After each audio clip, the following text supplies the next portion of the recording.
Our program was the first long-term and comprehensive study of predators outside of protected lands. So back in the 70s and 80s, it was great to be able to go and watch animals in game reserves. They're very beautiful. I knew what cheetahs looked like. But I decided to go and brave it with the farmers and talk with them and learn about what their problems were and teach them more about the cheetah and how possibly they could live with it. So to save the cheetah means actually learning to live with the cheetah. We've taught farmers about the use of livestock guarding dogs, an old breed from Turkey that is raised up with livestock, and farmers can use this to protect their stock. Our dogs now are very famous. They're not that much used in Turkey anymore, but from Namibia they're starting to go back throughout areas where livestock is needed to be protected, throughout Europe, throughout South America, Africa, and here in the United States as well. Our education of students is very important. Our young students that are here, you're very critical, and the world is yours, and we're just trying to take care of it. We're having a really rough time with it. But I spent a lot of my time with young people worldwide. I also spent a lot of time with farmers, and I've developed a program called Future Farmers of Africa. And the farmers of Africa don't really know much about the things that we go to universities here for, to become a farmer.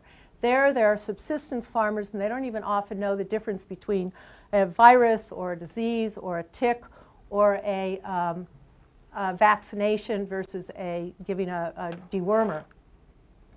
And from Namibia, we're now working with range countries through all of the cheetah's range and trying to train professionals in proven methods to try to help the cheetah survive in the different countries. Much of what we've done is develop a population censusing program and techniques. We've worked a lot with radio telemetry, with spore tracking, camera trapping, to learn more about how the cheetahs live. Cheetahs are found in very huge areas, and we don't get to really see them much, except if a farmer's caught them in a cage trap and calls us. But beyond that, we're trying to actually find out more about how the cheetah lives through our research. As we've found, that cheetahs have the largest home ranges of one of 3 animals on the earth, the elephant being the largest, and the cheetah and the wild dog being the 2 next largest home ranges. About 1,600 square kilometers, and this is a home range map showing some of the different home ranges of cheetahs. Each one of these little squares in the middle is about 10,000 acres, and a cheetah's covering about 20 farms that size. And so if you look at the kind of conservation program that we're looking at, it's trying to look at large-scale conservation that will provide economic values and allowing cheetahs to live on farmers' lands. So the scope of what we're talking about is quite large. In ecology, we've learned a lot from the radio telemetry on how the cheetahs select habitat. And this is quite important because from much of our TV we watch, we see that cheetahs love to run in open areas, and that's because people can see them and videotape them in the Serengeti. But we've actually found that cheetahs are found in more thickened areas, in bushed areas. But cheetahs do like to actually see what they're hunting and have open areas where they can possibly find higher densities of prey. And we've found that cheetahs really prefer in these large home ranges to see areas that have greater visibility and more of a grass cover. But a lot of the areas where cheetahs are found is in thick bush. So a lot of what we've learned is that habitat and prey on these farmland ecosystems are really critical to cheetah survival. But Namibia is quite interesting. It's an arid country. We don't get very much rain. But in the last 100 years, there's been a lot of overgrazing from cattle farmers. And from this, and we see overgrazing worldwide, we've had a huge vegetation change over this 100 years. And this is called bush encroachment. So we've gone from a savanna habitat like this to such thickened thorn bush, thorns that are about this size that you can hardly even penetrate and get through, throughout about half of our country. And this is all the cheetah rangeland. So this last area where the cheetah is found is into an area called bush encroachment, which is a form of desertification. The impacts of this, we've seen a decrease of the land productivity of about 26 million hectares. It's really affected our social economy by about $100 million US annually by loss of land, loss of productivity. And we've seen cheetahs actually go blind. We've found a difference in our biodiversity of the kinds of lands that the antelope will be on, as well as the birds and the reptiles.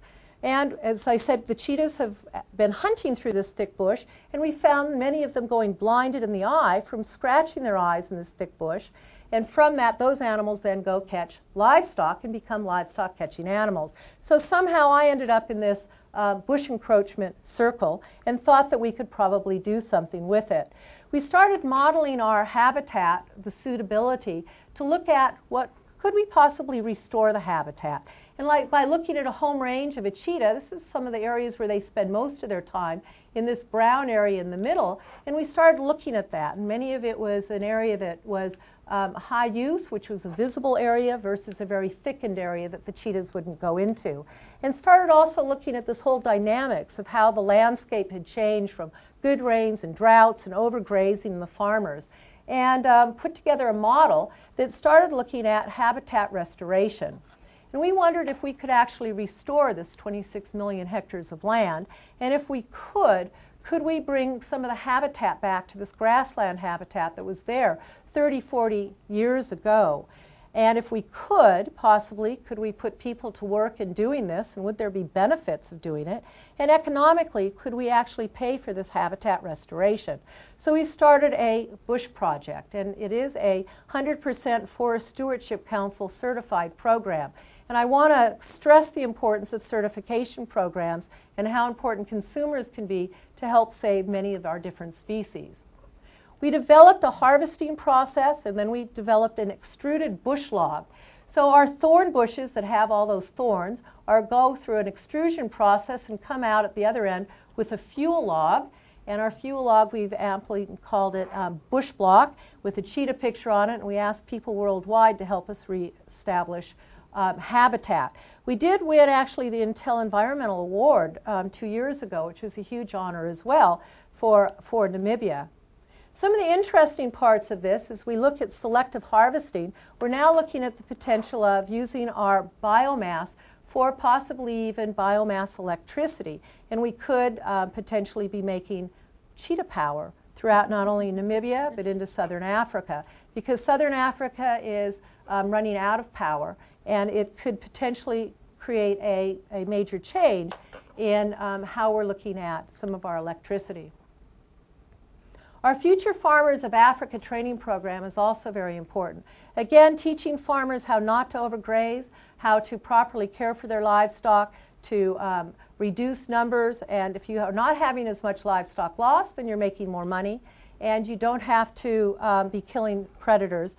But as our human populations do continue to rise, we're going to have more and more land that's going to be agriculture land, and we have to learn how to deal with this and look at these human-livestock conflict mitigations. And I think Namibia has been quite a model for that work.